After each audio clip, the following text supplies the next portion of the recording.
All right, you have on this one is going to give you the directions on what needs to be on the slide. And I'm going to go through these, and then when I go to each of these templates, I'll be able to give you additional information as we go through those. You are going to be looking at the case name and year that it was decided, and you'll see this part here, and that will be on your template. Then you're also going to see a summary of your case in your own words.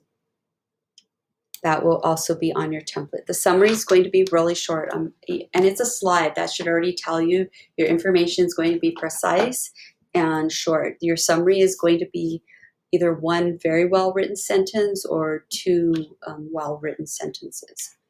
You are also going to be explaining the majority opinion, and you're also going to be explaining the dissenting opinion.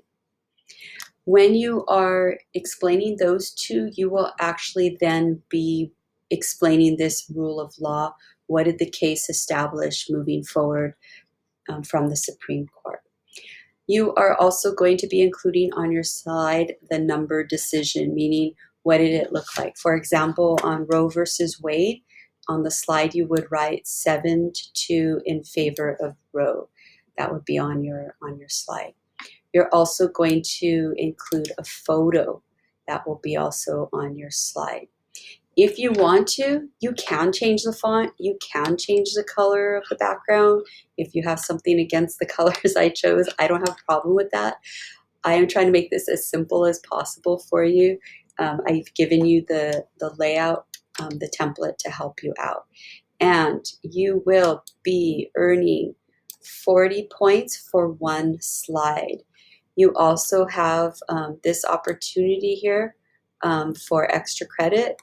You may want to consider that, because this is giving you 80 points here for the extra credit, and that's for the 2 additional slides.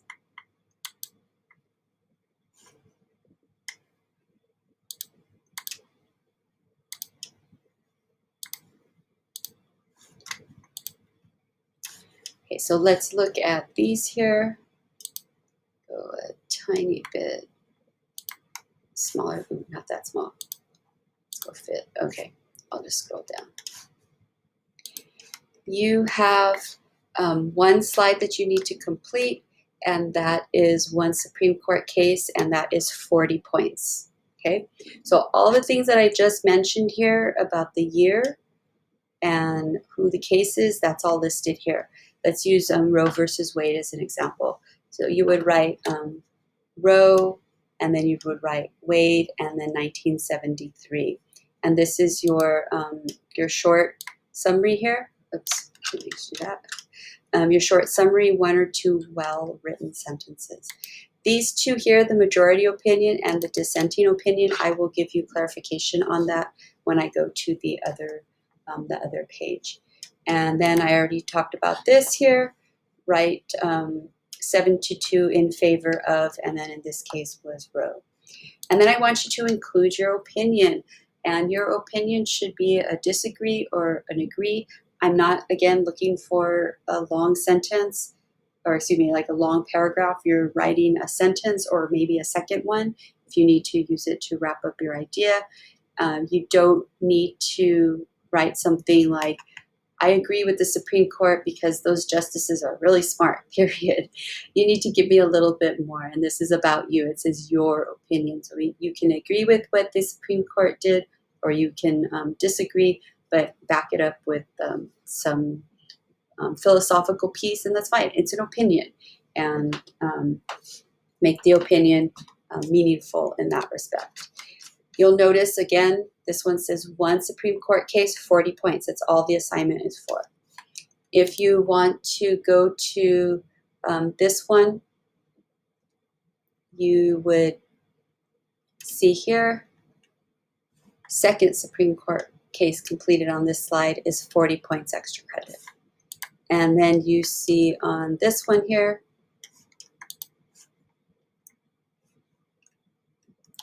Third Supreme Court case completed on this slide, 40 points extra credit.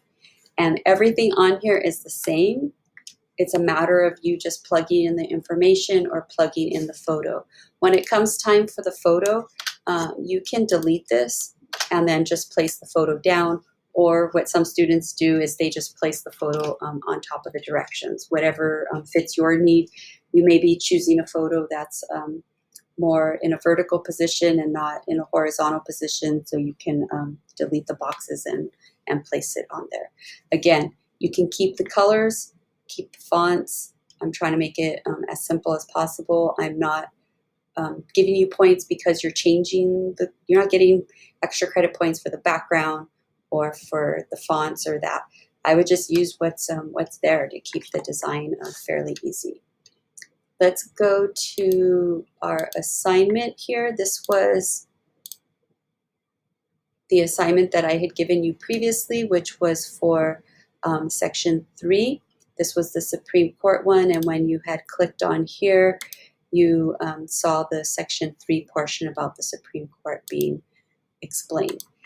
And as I mentioned before, when we were talking about this, I said that I would talk about this section later, and this is the later.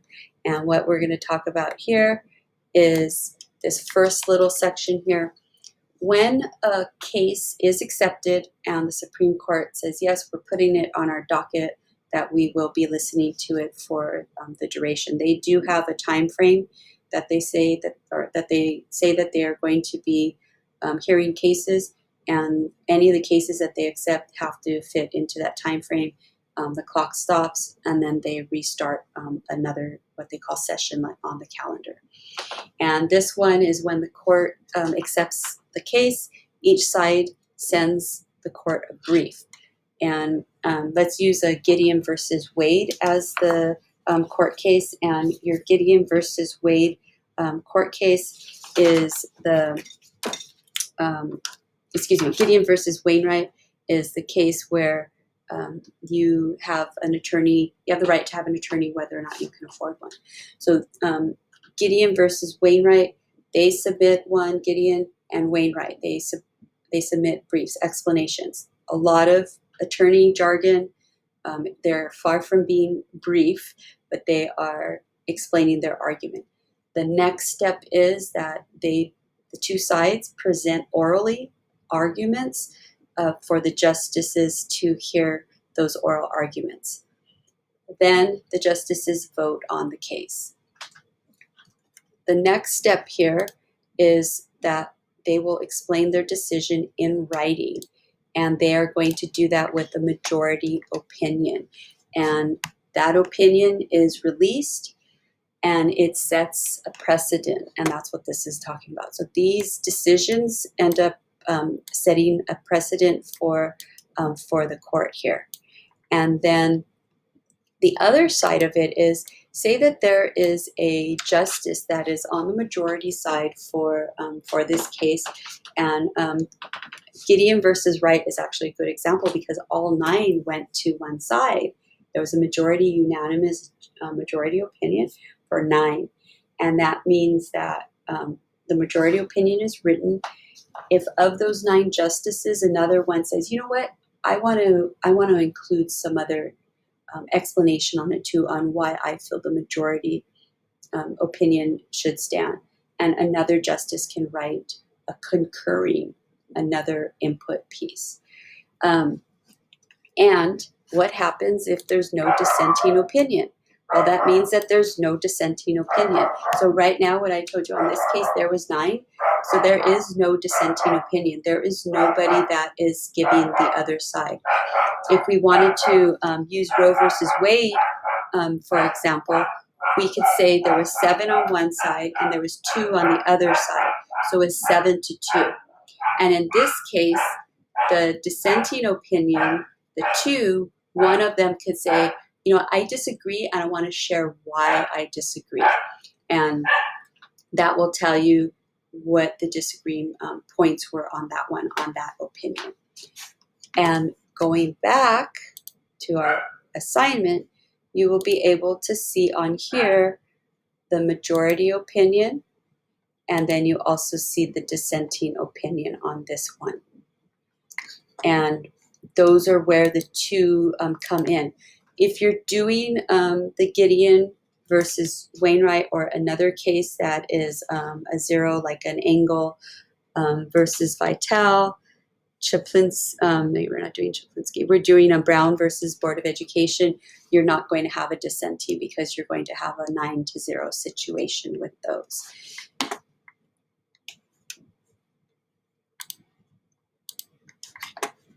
Therefore, on this slide, you wouldn't have anything to write here. You can omit that, because when you give this number here, it would say 9-0, and that would indicate that there would be no dissenting opinion for your case. Regarding the photo doesn't have to be of the defendant or the plaintiff. It can be something that represents the case is fine too. Some of these cases might not have stock photos. Clip art will work also in that area, whatever the subject matter is. I'm sure you can find something that matches it. The other thing here is your list. When you go to your list, you're going to find cases here. These are the cases that you can choose. I have already vetted, I've already gone through YouTube, I've already gone through and have picked the videos for you, because there's a lot out there on YouTube, and I was realizing that students were just taking too much time to look for them, and there's some unreliable sources where students post their projects and then you have all these other videos that are not going to help you. You'll notice that some of them have more than one, and you might be thinking, oh, I'm going to use this one. This one's only 4 minutes, and it'll be really short. But you might find that it's not going to give you enough information. I will say that these Khan Academy ones might be on the longer side, but they will definitely give you what you need for your slide. You may not even have to look up any other information on any other web page. And the nice thing about this one, you can stop, rewind to hear your pieces. So as I mentioned, you'll notice that some of these that are more popular cases, you have multiple sources. Some of them are a little shorter list, meaning that it doesn't mean that they're not important, they just don't have a lot out there on the YouTube videos. And the other aspect that I wanted to mention is that going through this list, you have a very wide array, anywhere from the Roe versus Wade having to do with abortion. You have education pieces in here for segregation of education, or having them go back where they're desegregated. And then you also have like the Tinker versus Des Moines. This has to do with some students that had black armbands and they were suspended. You have a lot of options on here for you to choose from. So choose something that is of interest to you, and then you can report them on the PowerPoint.